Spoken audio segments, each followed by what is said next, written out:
और मेरे प्यारे भाई बहन लोग, क्या हालचाल, कैसे हो आप सब एकदम बढ़िया। तो यार क्लास 8 से फाइनली तुम क्लास 9th में आ गए हो और अब तुम सीनियर कहलाने के लायक हो गए हो यार। और मुझे पता है आप लोगों ने अपने नए बुक का बहुत ही बेसब्री से इंतजार भी किया है। तो आज मैं आपके लिए लेके आ गया हूँ आपकी नई हिंदी की बुक जिसका नाम है गंगा। उसका सबसे पहला चैप्टर दो बैलों की कथा। हालांकि मैंने आपके नए बुक का काव्य खंड का जो सबसे पहला चैप्टर है, जो कि आपका चैप्टर नंबर 8 है, रैदास के पद, वो मैंने आपको ऑलरेडी पढ़ा रखा है। तो अगर आप लोगों ने वो वीडियो नहीं देखी है ना, तो वो वीडियो भी देख लेना।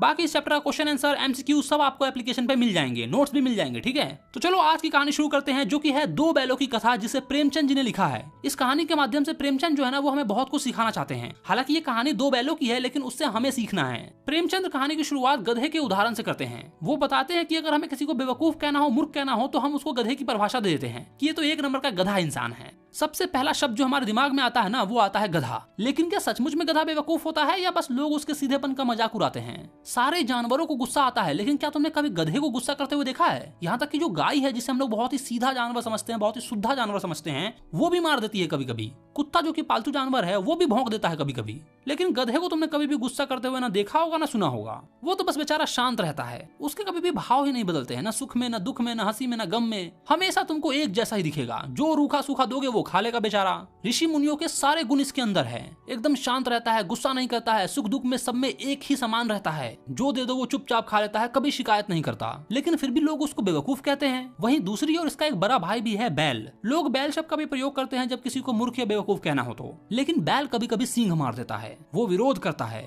इसीलिए वो गधे का बड़ा भाई है। अगर कोई सीधा साधा हो तो हम लोग गधा कह देते हैं, ए तू तो गधा है, गधी है तू, एक नंबर की गधी। लेकिन अगर वो जवाब देने लगे तो फिर हम लोग बोलते हैं बैल बुद्धि का है भाई, ये इससे पंगा मत लेना। गधा ना बिल्कुल हमारे विदेश में रहने वाले भारतीय भाइयों जैसा है, जो अमेरिका में रहते हैं लोग उनके जैसा है। वो जी तोड़कर काम करते हैं, ना शराब पीते हैं, ना किसी से लड़ाई झगड़ा करते हैं, चार बातें सुनकर भी सह लेते हैं। लेकिन परिणाम क्या होता है? अमेरिका के लोग उन्हें बेवकूफ कहते हैं, जाहिल कहते हैं, गवार कहते हैं। क्योंकि हम लोग सीधे साधे हैं ना भाई, इसीलिए हमको हमेशा गवार ही समझा जाता है। लेकिन वही हम लोग ईंट का जवाब पत्थर से देते, उन अमेरिकन को भी कुछ सुना देते, तो भाई हम लोग सभ्य इंसान कहलाते। बात एकदम सीधी है कि इस दुनिया में सीधेपन का कोई उपयुक्त नहीं है। इस दुनिया में, इस जमाने में अगर तुम सीधा साधा बनकर रहोगे ना, तो लोग तुमको जो मन आएगा वो आकर कह देंगे, तुम्हारी रैगिंग करेंगे, बुरा भला कहेंगे, जो उनको मन में आएगा वो तुमसे काम करवा लेंगे।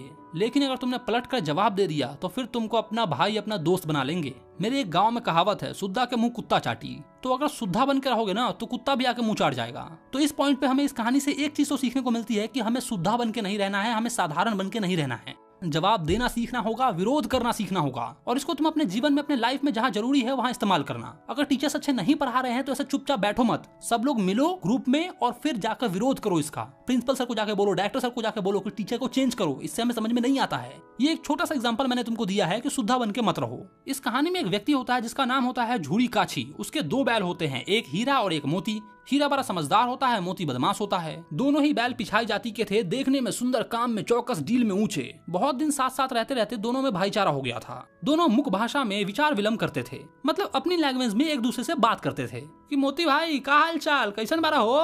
तो उधर से हीरा कहता था, अरे बढ़िया है भाई बा, तुम बताओ। वो दोनों ही एक दूसरे की मन की बात समझ जाते थे, साथ में खाते थे, साथ में बैठते थे, साथ में ही काम करते थे। एक ने अगर नाद से मुंह हटा लिया तो दूसरा भी हटा लेता था। नाद मतलब नादी, जिसमें गाय लोग का खाना रहता है, चारा रहता है, वो गांव की ठेठी शब्द में इसको नादी बोलते हैं। दोनों एक दूसरे को चाट कर और सूंघ कर अपना प्रेम प्रकट करते थे। कभी कभी तो दोनों सिंह भी मिला लिया करते थे। लड़ते नहीं थे, प्यार करने का उनका एक अलग तरीका था। क्योंकि भाई बिना मारपीट के ना दोस्ती एकदम गहरी दोस्ती नहीं कहलाती है। वो फिर ऐसा लगता है कि यार दोस्ती ना एकदम हल्की सी दोस्ती है, मजा नहीं आ रहा है। तुम भी तो अपने दोस्तों को मारते हो यार, आते से एकदम झापड़ मारते, बोलते हाँ बेटा क्या हाल चाल, बोलते हो कि नहीं? झूठ मत बोलना है ना यार। उंगली करना तो दोस्तों की फितरत है ही। दिन भर के थकान के बाद दोपहर या संध्या में जैसे ही इनको खोला जाता तो ये लोग एक दूसरे को चाट कर अपना थकान मिटा लिया करते थे। और जैसा कि मैंने तुमको बताया कि नाद पे जाने के बाद खली भूसा ये लोग साथ में ही खाते थे, साथ में ही नाद में मुंह डालते, एक साथ ही बैठते। अगर एक मुंह हटा लेता तो दूसरा भी हटा लेता। झूरी ने एक बार इन बैलों को ससुराल भेज दिया। अब बैलों को क्या मालूम कि वो कहाँ जा रहे हैं। उन्होंने समझा कि मालिक ने हमें बेच दिया। उनको ये बात बिल्कुल अच्छी नहीं लगी। अगर ईश्वर ने उनको वाणी दी होती, बोलने की शक्ति दी होती, तो वो झूरी से जरूर पूछते कि हम गरीबों को क्यों निकाल रहे हो, हमने तो तुम्हारी सेवा करने में कोई कसर नहीं छोड़ी। अगर इतनी मेहनत से काम ना चल रहा था तो हमसे और काम ले लेते, हमें तो तुम्हारी चाकरी में मर जाना कबूल था। चाकरी मतलब नौकरी, गुलामी। हमने कभी दाने चारे की शिकायत भी नहीं की, तुमने जो रूखा सूखा खिलाया हमने खा लिया, फिर भी तुमने हमें इस जालिम के हाथों बेच दिया। दरअसल झूरी ने बेचा नहीं था, उसने अपने साले गया को दे दिया था। साले का नाम था गया। तो जब गया इनको ले जाने लगा ना, तो ये लोग विरोध करने लगे, आगे ही नहीं बढ़ रहे थे। वो अगर पीछे से हाँकता तो दोनों दाएं बाएं भागते, अगर वो आगे से रस्सी पकड़ के खींचता तो वो लोग पीछे से जोर लगाते, मारता तो दोनों सींग नीचे करके हाँकते। कौन जाने, लेकिन गया को घर तक बैल ले जाने में दांतों से पसीना आ गया। शाम में जब दोनों बैल नए स्थान पे पहुंचे तो दिन भर के भूखे थे, लेकिन उन्होंने नाद में मुंह तक नहीं डाला, कुछ भी नहीं खाया। उनका दिल एकदम भारी सा हो रखा था। जिसे उन्होंने अपना घर समझ रखा था वो आज छूट गया था। ये नया घर, ये नया गांव, ये नए आदमी उनको एकदम बेगाने से लगते थे। दोनों ने मुख भाषा में सलाह की, एक दूसरे को कनखी मारी और लेट गए। जैसे ही गांव में अंधेरा हुआ, सब लोग सो गए तो दोनों ने जोर मारकर पगहे को तोड़ डाला और घर की तरफ भाग चले। हालांकि जो पगहा था वो काफी मजबूत था, किसी को ऐसा अंदाजा नहीं था कि वो लोग ऐसा तोड़ देंगे इसको। लेकिन उस समय उन दोनों के अंदर दुनिया भर की शक्ति आ गई थी, एक ही झटके में रस्सियां तोड़ डाली। सुबह प्रातः काल जब झूड़ी सोकर उठा तो उसने देखा कि दोनों बैल जो हैं चरनी पर खड़े हैं। दोनों की गर्दनों में आधा आधा ग्राव लटका है, घुटने तक के पांव कीचड़ में भरे पड़े हैं और दोनों की आंखों में विद्रोह स्नेह झलक रहा है। मतलब वो लोग झूड़ी का विरोध कर रहे हैं, गुस्से में है थोड़ा बहुत, लेकिन प्यार भी बहुत कर रहे हैं, स्नेह बहुत है। मतलब वो लोग झूड़ी से इस बात पे गुस्सा है कि उन्होंने उसको क्यों बेच दिया, लेकिन उनके अंदर स्नेह भी है। झूड़ी बैलों को देखकर स्नेह से गदगद हो गया, दौड़ कर गया और अपने गले से लगा लिया। प्रेम लिंगन और चुंबन का वो दृश्य बहुत ही मनोहर था। गांव घर के लड़के जमा हो गए, ताली बजाकर उनका स्वागत करने लगे। गांव के इतिहास में ये सबसे अद्भुत और महत्वपूर्ण घटना थी। कोई अपने घर से रोटियां लाकर उनको खिला रहा था, तो कोई गुड़, कोई चोकर, तो कोई भुस्सी। बच्चों ने तो ये कह दिया कि ये बैल नहीं है, इनका तो पुनर्जन्म हुआ है, इनकी बहादुरी को तो मेडल मिलना चाहिए। ऐसे बैल किसी के पास न होंगे, इतने दूर से ये लोग अकेले चले आए। ये बैल नहीं है, ये तो उस जन्म के आदमी हैं। लेकिन झूड़ी की स्त्री ने बैलों को जब द्वार पर देखा तो वो एकदम जल उठी। वो बोली, कैसे नमक हराम बैल हैं, एक दिन वहाँ काम नहीं किया और भाग आए। झूड़ी को अपने बैलों के ऊपर यह आरोप सहन न हुआ। उसने कहा, नमक हराम क्यों है, चारा दाना न दिया होगा तो क्या करते, भाग आए। हाँ, बस तुम ही तो बैलों को खिलाना जानते हो और तो बस पानी पिला कर रखते हैं। अच्छा जी, अगर चारा मिलता तो क्यों भागते? भागे इसीलिए क्योंकि वो लोग तुम जैसे बुद्धुओं की तरह बैलों को खिलाकर सहलाते नहीं हैं, खिलाते हैं तो रगड़ कर जोतते भी हैं। और ये दोनों ठहरे कामचोर तो भाग निकले। अब देखो कहाँ से खली और चोकर मिलता है, सूखे भूसे के सिवा कुछ न दूंगी, खाए चाहे मरे। और वही हुआ भाई। मजूर को कहा गया कि बैलों को बस सूखा भूसा ही दिया जाए। मजूर मतलब वो जो गाय वाई की सेवा करता है। बैलों ने नाद में मुंह डाला तो फीका फीका लगा, ना कोई चिकनाहट ना कोई रस, खाए तो खाए क्या। आशा भरी आंखों से द्वार की तरफ ताकने लगे। झूड़ी ने मजूर से कहा, थोड़ी सी खली क्यों नहीं दे देता बे? मालकिन मुझे मार ही डालेगी। जा चुरा के डाला। ना दादा ना, पीछे से तुम भी उनकी तरफ ही लोगे। दूसरे दिन झूड़ी का साला फिर से आया और बैलों को ले चला। इस बार उसने बैलों को गाड़ी में बांध दिया था। जो बैलगाड़ी होती है ना, उसमें इन बैलों को आगे बांध दिया था और पीछे से हाँकते हुए ले जा रहा था। 2-4 बार मोती ने तो गाड़ी को सड़क की खाई में गिराना चाहा, लेकिन हीरा ने संभाल लिया, क्योंकि हीरा बड़ा समझदार था, सहनशील था और मोती को तो बात बात पे गुस्सा आ जाता था। शाम को घर पहुंचते ही दोनों को मोटी रस्सी से बांध दिया गया और कल की शरारत के लिए मजा चखाया गया। उनको वही सूखा भूसा डाल दिया गया और अपने दोनों बैलों को खली चूनी वगैरह सब दिया गया। दोनों बैलों का ऐसा अपमान कभी नहीं हुआ था। झूड़ी उन्हें फूल की छड़ी से छूता तक नहीं था। उसकी टिटकार पे ही दोनों उड़ने लगते थे, लेकिन यहाँ पर उनको मारा जाता था, पीटा जाता था और उस पर भी मिलता क्या था, सूखा भूसा। उन्होंने नाद की तरफ आंख उठाकर भी नहीं देखा। दूसरे दिन गया ने बैलों को हल में जोता, पर इन दोनों ने जैसे पांव न उठाने की कसम ही खा ली थी। वो मारते मारते थक गया, पर इन दोनों ने पैर न उठाया। एक बार जब गया ने हीरा के नाक पर खूब डंडे जमाए तो मोती को गुस्सा आ गया। वो हल लेकर भाग चला। हल, रस्सी, जुआ, जोत सब टूट टाट कर बराबर हो गया। गले में अगर बड़ी बड़ी रस्सियां न होती तो वो दोनों पकड़ में न आते। हीरा ने मुख भाषा में मोती से कहा, भागना व्यर्थ है। तो मोती ने उत्तर दिया, तुम्हारी तो इसने जान ही ले ली थी, अब की बार बहुत मार पड़ेगी भाई। परने दो, बैल का जन्म लिया है तो मार से कहाँ तक बचेंगे। गया 2 आदमियों के साथ दौरा आ रहा है, दोनों के हाथ में लाठियां हैं। कहो तो दिखा दूं कुछ मजा, मैं भी लाठी लेकर आ रहा है। ना भाई ना, खड़ा हो जाओ चुपचाप। मुझे मारेगा तो मैं 1-2 को गिरा दूंगा। नहीं, हमारी जाति का ये धर्म नहीं है। मोती बेचारा दिल में ऐंठ कर रह गया। गया आ पहुंचा और दोनों को पकड़ के वापस घर की ओर ले चला। ये तो अच्छा था कि गया ने उस वक्त उसको मारा पीटा नहीं, वरना मोती भी पलट जवाब दे देता। आज दोनों के सामने फिर वही रूखा सूखा लाया गया। दोनों चुपचाप खड़े रहे। घर के लोग भोजन करने लगे। उसी वक्त एक छोटी सी लड़की 2 रोटी लेकर आई और इनके मुंह में डालकर चली गई। उस एक रोटी से इनका क्या ही होता, लेकिन दोनों के हृदय को मानो भोजन मिल गया हो। पेट तो नहीं भरा मगर दिल भर गया। उनको ऐसा महसूस हो गया कि यहाँ भी कोई सज्जन व्यक्ति का वास है। लड़की भैरव की थी और उसकी माँ मर चुकी थी। सौतेली माँ उसको बड़ा मारती पीटती थी, इसीलिए वो अपना दर्द इन दोनों बैलों में देखती थी। दोनों दिन भर जोते जाते, डंडे खाते अरते और शाम को थान पर बांध दिए जाते। फिर रात में वही लड़की आती और इन्हें 2 रोटी खिलाकर चली जाती। प्रेम से दी हुई लड़की की 2 रोटी भी इनके लिए बहुत थी। ये उसी की प्रेम की बरकत थी कि 2-2 गाल सूखा भूसा खाकर भी ये कमजोर नहीं होते थे। मगर दोनों की आंखों में रोम रोम में विद्रोह भरा हुआ था। एक दिन मोती ने कहा, अब तो सहा नहीं जाता हीरा, क्या करना चाहते हो? एक आध को सींगों से उठाकर फेंक दूंगा। लेकिन जानते हो, वो प्यारी लड़की जो हमें रोटी खिलाती है वो इसी घर के मालिक की बेटी है, बेचारी अनाथ हो जाएगी। तो मालकिन को ना फेंक दूं, वही तो उस लड़की को मारती है। लेकिन औरत जात पर सींग चलाना मना है, तुम ये बात भूल जाते हो। तुम तो किसी तरह निकलने ही नहीं देते हो। बताओ, रस्सियां तोड़कर भाग चले? हाँ, ये मैं स्वीकार करता हूँ, लेकिन इतनी मोटी रस्सी तोड़ोगे कैसे? इसका एक उपाय है मेरे पास। पहले रस्सी को थोड़ा थोड़ा चबा लो और फिर एक ही झटके में रस्सी टूट जाती है। रात को जब लड़की रोटी खिलाकर चली गई तो दोनों रस्सी चबाने लगे, पर मोटी रस्सी मुंह में नहीं आ रही थी। बेचारे बार बार जोर लगाकर रह जाते थे। उसी वक्त घर का दरवाजा खुला और वो लड़की निकली। दोनों सिर झुकाकर उसका हाथ चाटने लगे। दोनों की पूंछें खड़ी हो गई। उस लड़की ने उनके माथे को सहलाया और बोली, खोल देती हूँ, चुपके से भाग जाओ, नहीं तो ये लोग मार डालेंगे। आज घर में सलाह हो रही थी कि इनके नाकों में नाथ डाल दिया जाए। उसने रस्सियां खोल दी, पर दोनों चुपचाप खड़े रहे। मोती ने कहा, अब चलते क्यों नहीं हो? चले तो जाएं, पर इस अनाथ लड़की पर आफ्ता आ जाएगी। सब लोग इस पर ही संदेह करेंगे। लेकिन लड़की ने बुद्धि लगा दिया और चिल्लाई, दोनों फूफा वाले बैल भागे जा रहे हैं। ओ दादा, दोनों बैल भागे जा रहे हैं, जल्दी दौड़ो, जल्दी दौड़ो। गया हड़बड़ाकर भीतर से बाहर निकला और दोनों बैलों को पकड़ने के लिए दौड़ पड़ा। वो दोनों भी भागे, गया उनके पीछे पीछे भागा। वो दोनों और तेज भागे, गया पकड़ न पाया, इसीलिए गया शोर मचाने लगा और फिर गांव के कुछ आदमियों को लेने के लिए लौट आया। वो कुछ इस तरीके से चिल्ला रहा होगा, हो गांव वाला, हो पकड़ा, हो हमारे बैल भागल जा रखा, पकड़ा पकड़ा पकड़ा। मतलब इसी तरीके से वो चिल्ला रहा होगा। जब तक गया गांव के आदमियों को लेने के लिए लौटा, तब तक दोनों भाइयों को मौका मिल गया और वो सीधे भागते हुए चले गए। वो भागने में इतने मगन थे कि उनको रास्ते का ज्ञान ही नहीं था। उनको पता ही नहीं चला कि किधर भाग रहे हैं वो लोग। अपरिचित रास्ते मिलते गए, नए नए गांव मिलते गए और तब वो दोनों जाकर एक खेत के किनारे खड़े होकर सोचने लगे कि अब क्या करना चाहिए, क्योंकि उनको पता ही नहीं था कि वो लोग कहां पर आ पहुंचे हैं। हीरा ने कहा, मालूम होता है रास्ता भूल गए। तुम भी बेतहासा भागते चले आए, ये नहीं कि वहीं उसे मार गिराना था। उसे मार गिराते तो दुनिया क्या कहती? वो अपना धर्म छोड़ दे, लेकिन हम अपना धर्म क्यों छोड़े?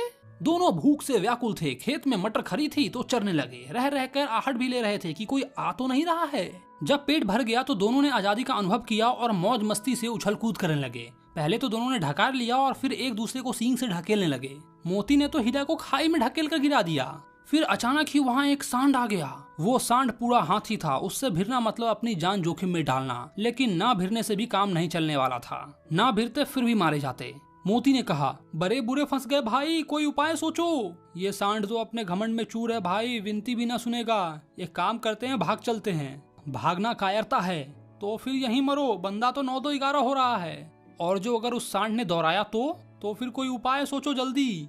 उपाय यही है कि उस पर दोनों जने एक साथ चोट करे। मैं आगे से रगेद दूंगा तो तुम पीछे से रगेदना। दोहरी मार पड़ेगी तब पता चलेगा उसे। मेरी ओर झपटा तो तुम पेट में सींग घुसा देना, और अगर तुम्हारी ओर झपटा तो मैं पेट में सींग घुसा दूंगा। दोनों मित्र ने जान हथेली पर लेके सांड को लपेटने की कोशिश की। सांड को भी एक साथ 2 शत्रुओं से लड़ने का तजुर्बा नहीं था। वो एक एक करके चाहता तो दोनों को मार गिराता, पहले मोती को और फिर हीरा को। लेकिन ये दोनों ही एक साथ वार कर रहे थे, इसीलिए सांड उससे जीत नहीं पा रहा था। एक बार सांड को गुस्सा आया तो उसने हीरा को रगेदा, तो मोती ने पीछे से पेट में सींग भोंक दिया। जब वो पीछे मुड़कर मोती को मारा तो हीरा ने पेट में सींग भोंक दिया। ऐसे ही करते करते वो घायल हो गया और अंत में बेचारा भाग गया।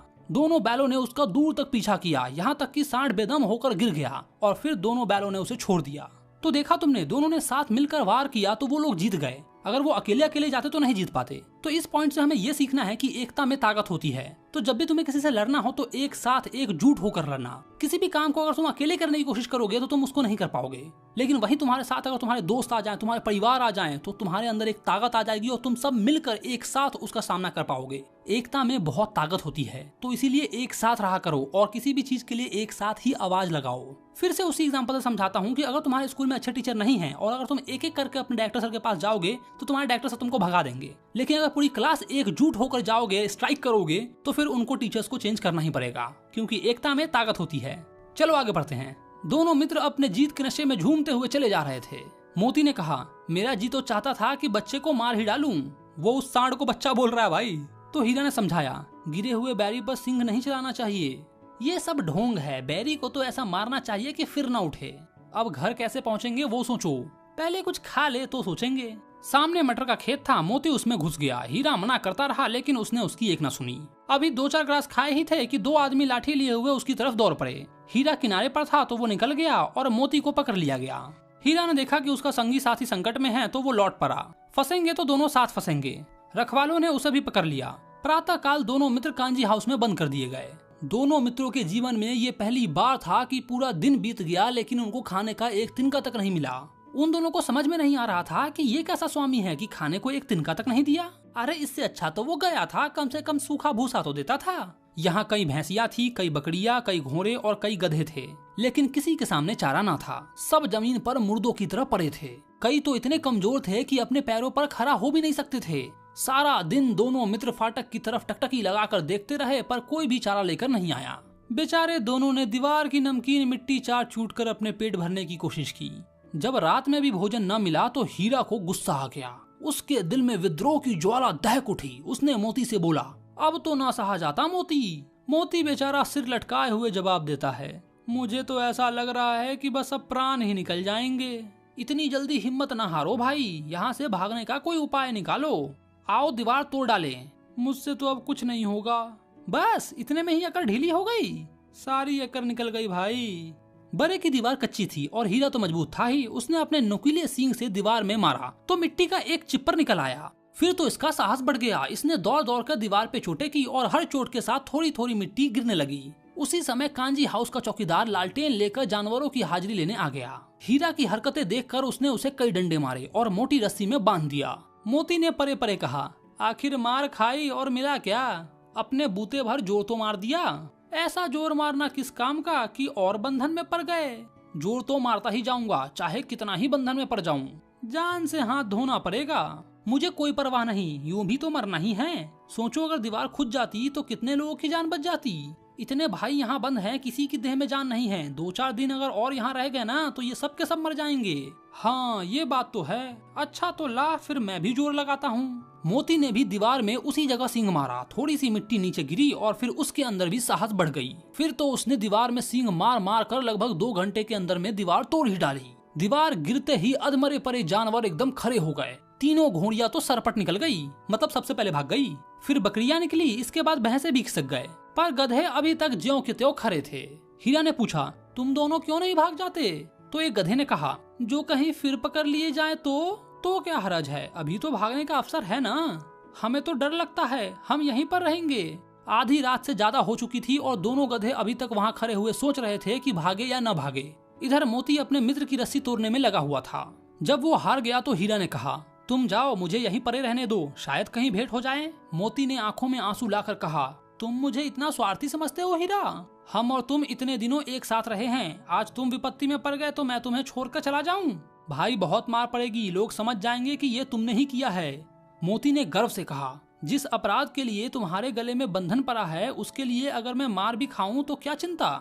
इतना तो हो ही गया है, 9-10 प्राणियों की जान बच गई है, वो सब तो आशीर्वाद देंगे। ये कहने के बाद मोती ने दोनों गधों को सींग से मारकर बैरे से बाहर निकाल दिया और अपने बंधु के पास आकर सो गया।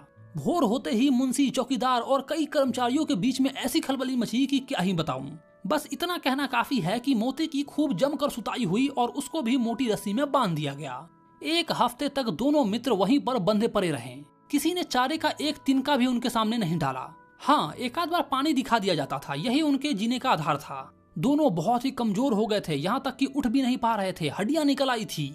एक दिन बारे के सामने डुग्गी बजने लगी और दोपहर होते होते 50-60 आदमी वहाँ जमा हो गए।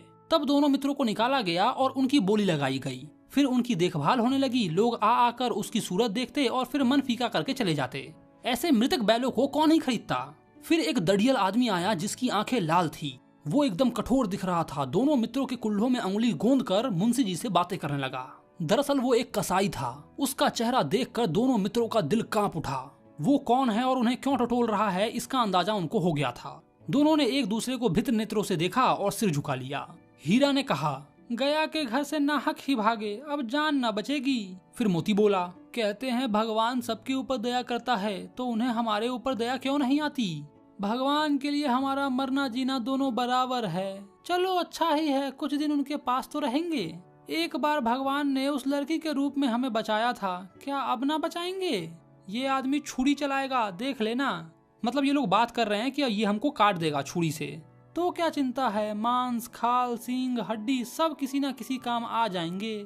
नीलाम हो जाने के बाद दोनों मित्र उस डढ़ियल इंसान के साथ चल पड़े। दोनों की बोटी बोटी कांप रही थी, बेचारे पांव तक ना उठा सकते थे, लेकिन भय के कारण दौड़ रहे थे, क्योंकि थोड़ी सी भी चाल धीमी होती थी तो वो कसाई उनको डंडे से मारता था। पहले जैसी ताकत बची नहीं थी, इसलिए सह नहीं पा रहे थे। चलते चलते अचानक ही दोनों को ऐसा लगा कि वो लोग परिचित राह पर चल रहे हैं।